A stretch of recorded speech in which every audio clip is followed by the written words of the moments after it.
is my place,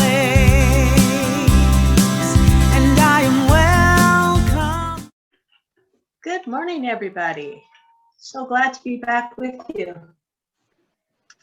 So before I start on my talk, I have to share some exciting news. Something happened this morning that just blew my mind. So last January, before all this COVID stuff started, I decided that I was going to recreate my dining room as a conservatory and put all the plants I could fit and take care of in this room. And one of the things I love is tomatoes, and they're pretty easy to grow. They're pretty forgiving. And so I planted tomatoes, and they basically took over the room, and it was wonderful. And I had greenery all winter, and over the summer with the windows open, the sun would go down, and I get that beautiful smell of the earth, calming down and slowing down overnight. And it was just like having a garden, in my house. And I was working on them the other day, and I bumped a couple branches, and I was just devastated because they had blossoms on them. And I had this little thought, what if I take these little stems and put them in some water and in a nice sunny spot and just see what happens? I mean, if they die, then I know, further behind. And if they root, I can add them to the existing soil.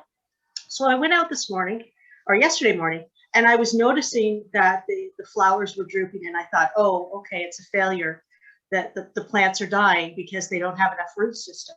And then I went out this morning, and I have little tomatoes growing on these stems that are no more than 6 inches.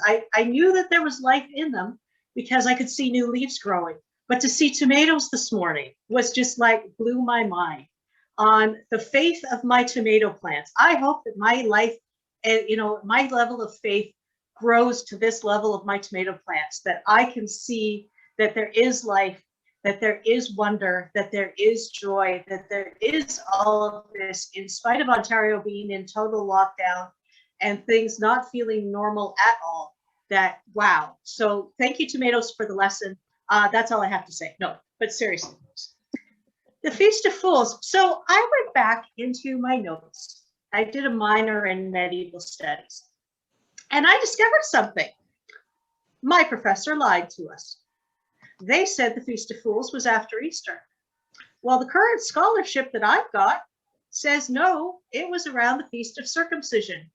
And I'm thinking that perhaps we got the Sunday school version because they were uncomfortable going in that place and having to discuss the rituals of the Jewish culture as it applied to Jesus. Let's face it, we don't want to talk about human things when it comes to Jesus. So metaphysically, guess what? The Feast of Fools doesn't matter where it lands. I love the idea of it landing after Easter, which is what I was originally taught, because of that idea of I have now got an even greater excuse to gorge on the chocolate that I denied myself through Lent, and to get back into that place of rebirth and of growth and of joy and of sunshine and of all of the things that aren't as heavy. My professor used to say it's amazing that the human race in Western Europe lasted as long as it has, because with all the feast days, there weren't that many. There were more fasting days. There were more days when you weren't supposed to do anything pleasurable, if you know what I'm talking about, but not talking about. So the fact that we actually got people pregnant during all those fasting days is amazing to me. And clearly some people were cheating, but be that as it may. So you can't beat them, join them. So a lot of the celebrations, a lot of the feast days in particular, don't line up with the Bible. They don't line up with scriptures. Go back to the Christmas story. Where are the shepherds according to the Gospel of Luke? They're out in the field. Why are they out in the field? Because the ewes are lambing. That's when you need to keep a closer eye on your herd, because lambing, like human birth, is a very dangerous potentiality. So Jesus wasn't born, if he was born in lambing time, that wasn't winter, that wasn't December. That would have been in the spring. So does it matter? Not really, unless you have, a niche market for lambs with Christmas decorations on them. So does it matter?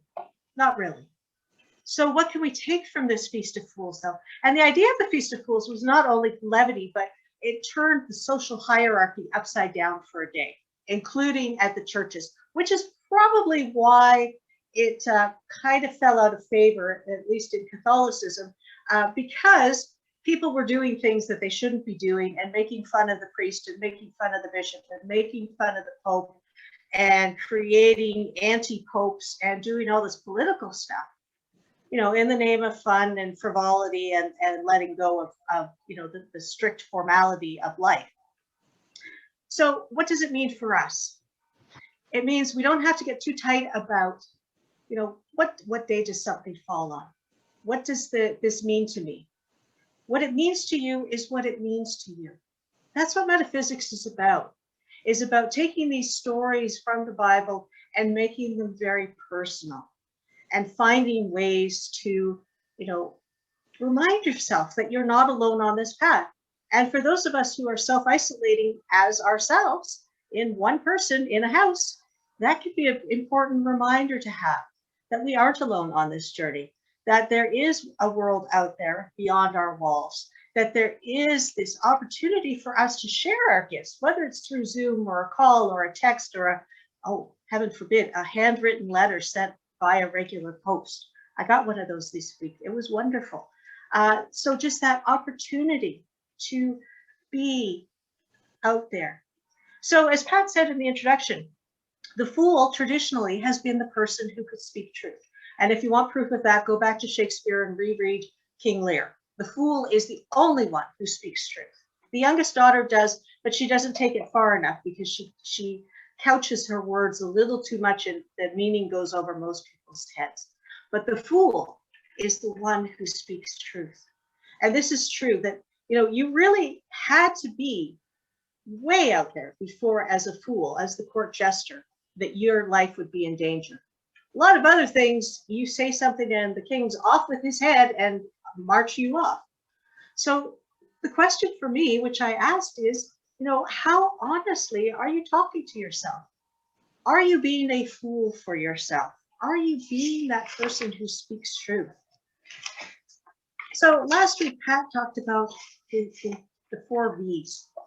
And so after Easter, we have this time to express our victor consciousness. And the thought that I share from Unity, I am ready to give birth to new expressions of spirit as I release limitations. So as we release our limitations, as we allow ourselves to be foolish, I seriously thought about wearing my froggy headband today, but it doesn't fit with my microphone, so I didn't. But to be in that place of wonderment, to be in that place where you don't care what people think, dance like a toddler. They don't even care if there's music playing. This is so important for us. And even our way shower, Jesus, knew that. And he says, I view the world with childlike wonder. Jesus said, you have to be as a child. You have to let go of all these social constructs that have been put on you since childhood and get into that space of being open and aware. Let's face it, kids call BS on us at any age. I remember my godson when he would have been 7 or 8, and he dropped an F-bomb. And his dad, wanted to know where he had heard it. And he heard it at school, and he heard it on the playground, and he heard it at the grocery store. Well, mommy tells it all the time while she's driving. Needless to say, he and his wife, my BFF, had quite a discussion later. But it still makes me giggle all these years later because he cut right through it, my godson. He just named it for what it was. He didn't care if his mom was going to get into trouble. He didn't care. He just spoke his truth clearly and confidently. That was where he heard it, repeatedly even. So lest you think Unity, people are aware that Unity started as a vegetarian organization. We had one of the very first vegetarian restaurants in Kansas City, Missouri. Unfortunately, the building has since burned down, and we don't have these beautiful Art Deco artwork to look at. But what was important to me when they made a movie, a silent movie about Unity in the late 1920s, they showed the soda fountain jerk making sundaes. they showed balloons being given to children.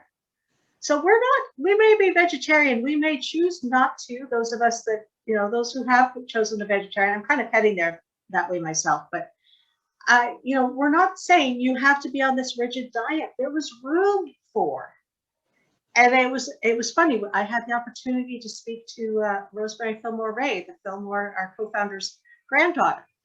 And she told me some stories about her grandparents. She didn't remember her grandmother quite as well, but she had quite a few stories about our co-founder, Charles.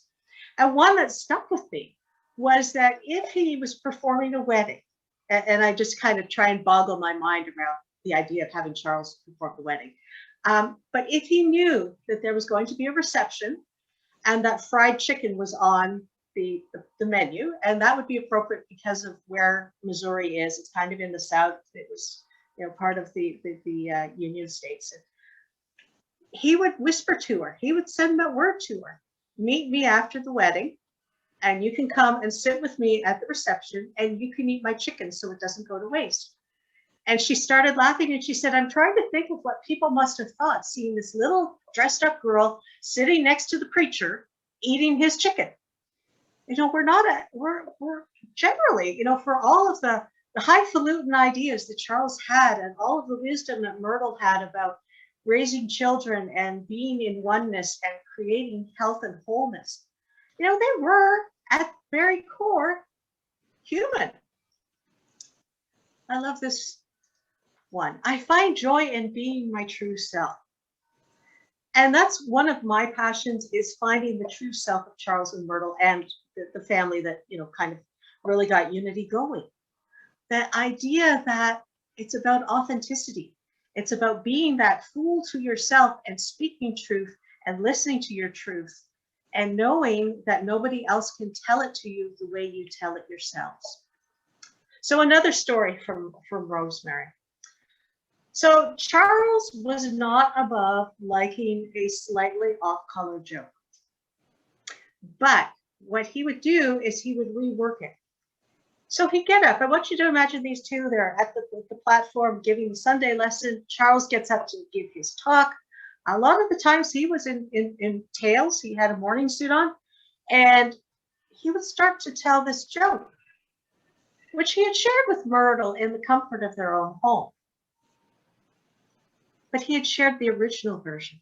So I want you to picture her, and you can almost see it in this picture, leaning forward and tugging on his tails to keep him from going where she thinks the story's going. And I'm sure Charles had a wicked grin on his face as he brought out the new punchline and continued on with his talk, leaving her looking a little silly for, assuming that he was about to tell something that was totally inappropriate to be told from the pulpit. I love that story about the two of them. I was thinking about that story when I heard about the death of Prince Philip, that I suspect the dynamic between Charles and Myrtle might have been not unlike those two, that there was, the leader, and then there was the leader, and that there was some discrepancy between their sense of propriety and their sense of humor, but they made it work, and they, inspired others. The kind of ideas you give yourself, the kind of ideas you listen to, make all the difference in the kind of person you are, in the kind of experiences you have. And that's from Martha Smock, former editor of Daily Word. And that's what, that was really the core of what the Fillmores were about. It was about your own ideas, not about what someone else told you, not about what theologians had to say, not about what clergy had to say. There was, even Charles said, if tomorrow I find that I have changed my mind, I reserve that right. He refused to put his teachings into concrete. And a lot of his books, he had been ruminating on the ideas for about 20 years before he was willing to put them to press, because he wanted to be sure he had proved the principles he was teaching and that he was speaking his truth and that it was clear and confident. So a few more little tidbits about Charles. These are 3 of my favorite photos from the archives, which I was blessed to be allowed to take copies of. So on the left, we have him preaching to the woodpile.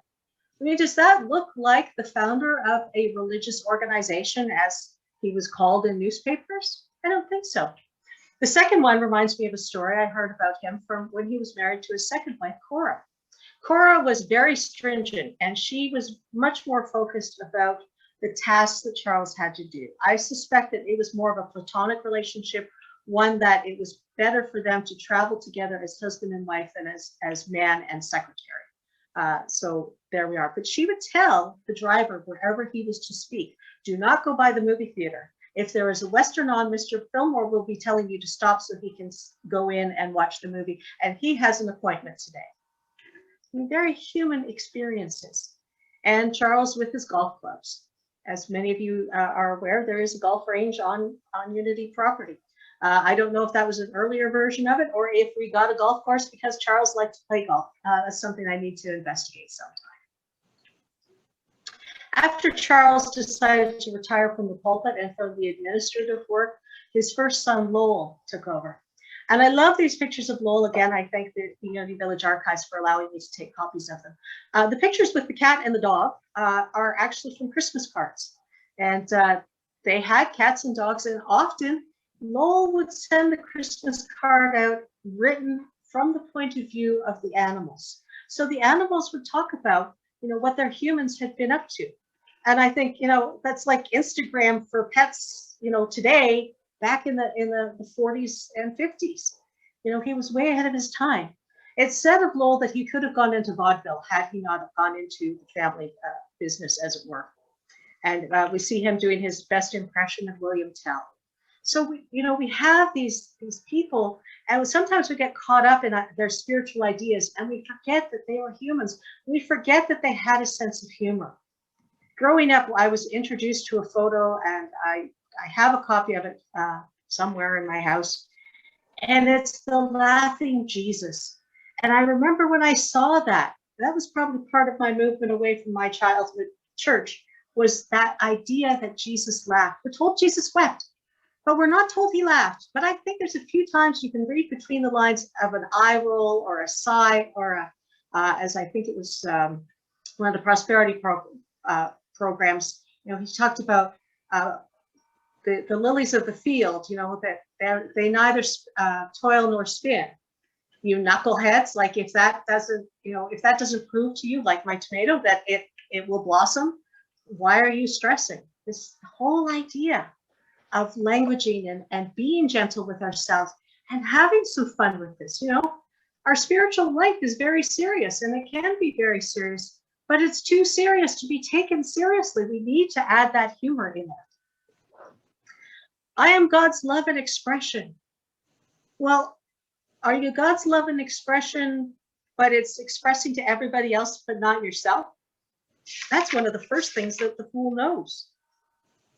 Is the fool knows that you need to love yourself. The fool knows that you need to be in that space of such confidence that you can say whatever you want and people will listen to you, and you won't get your head chopped off or be put in irons and fed bread and water for you.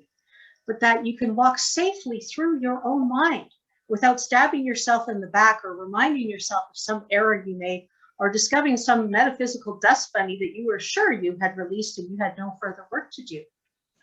The fool can go through that pathway and just gently say, oh, I thought we got rid of that. Could we just, do a little bit of work without that? Let's sing a song and dance it out. Whatever, we can do that. I have a set of rules of life. Rule number 1 is keep breathing because nothing else matters. Rule number 2 is be gentle with yourself.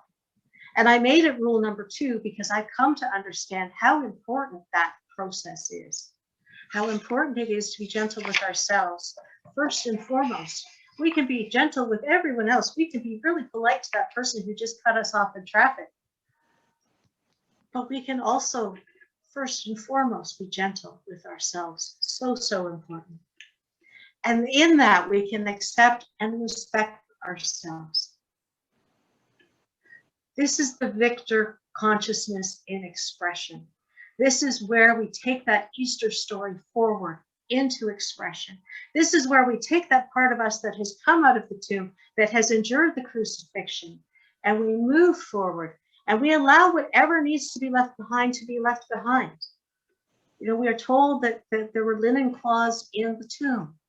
Jesus didn't come out with the cloths saying, okay, somebody go wash these. They can be reused. I don't need them anymore. No, they were left behind as a symbol of the completion of that part of the Easter story. It's our time to accept and respect ourselves, especially right now, especially when there is just so much uncertainty, so much confusion, so much, you know, we've been at this for quite a while now, and it's difficult. And I'm not saying that to bring us down, but just to acknowledge half of the battle for me has been just saying to myself, looking in the mirror, you know what, this is hard, but you know what, I got this. You know what, God and I can do this together. You know what, you've got a whole toolbox of spiritual principles. Like, why is your toolbox closed? Open it up. Let's find something that will help in this moment. Whether it's reading a book, whether it's going back, I reread a childhood story about the country bunny and the little golden shoes. One of my favorite childhood Easter stories. I haven't read it in a decade.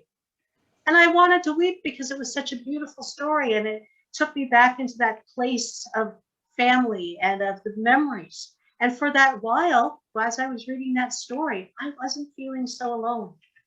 And I'm sure my fool was absolutely loving that I was going back in time to that place. So important for us. So your inspiration for the week. I love myself fully and fearlessly. My divinity shines through. And with that thought, let us prepare for meditation.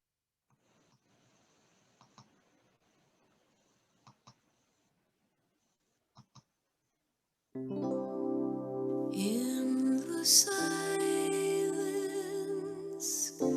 there is a sacred place, a secret meeting place.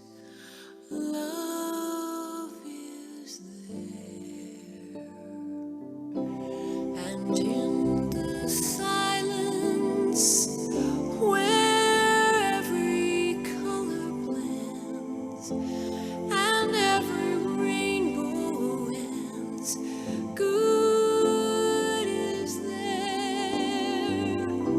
In the light now you find that you know peace of mind. And in the silence, your path is paved in gold, and all your dreams unfold. Love is there. Peace is there. Truth is there. God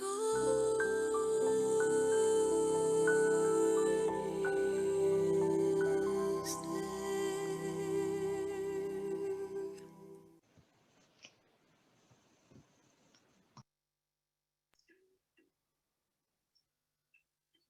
And as we move into our quiet time, I invite you to allow my words and my voice to be your words and your voice. To take some deep breaths and move into that place in your body where you feel most connected, where you feel the oneness, where you feel God, where you feel your Buddha nature, whatever it is, however it is, you name that universal, eternal sense of self.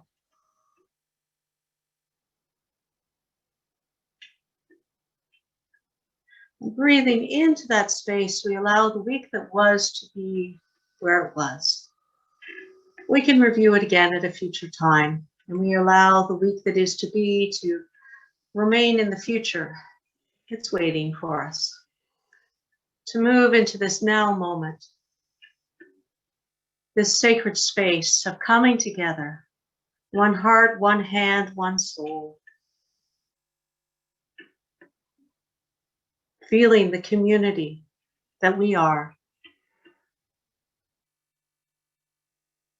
Acknowledging the Fool within each of us that allows us to learn and grow in a gentle way. That does not require us to be harsh with ourselves, but instead invites us to gently look in the mirror and see the humor in the situation. To gently say, oops, would you care to try again? That allows us to leave the metaphysical dust bunnies behind. The Fool that rolls up its sleeves and helps us through this process. Helps us to keep a sense of humor, a sense of gentleness as we move through this continuing pandemic. That allows us to send our love and support to everyone on this planet. For we truly are and always have been in this together.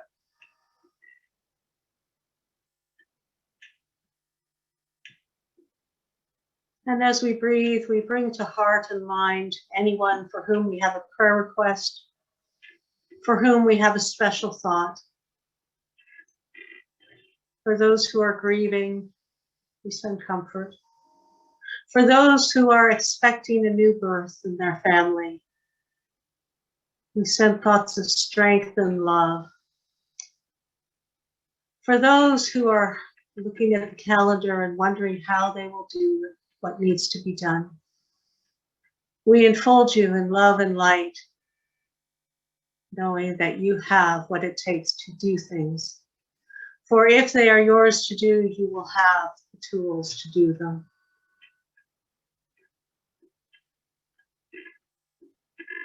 And we hold these loved ones in the silence.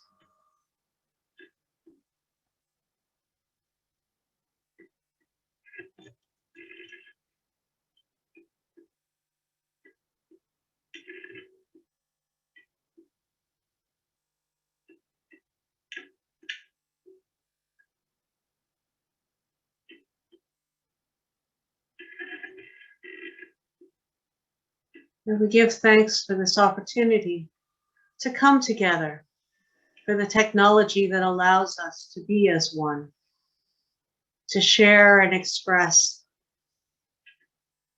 to be in the oneness, to see with our eyes and hear with our ears, and to know with our hearts. We are so grateful. And so it is, and so it shall be. Amen.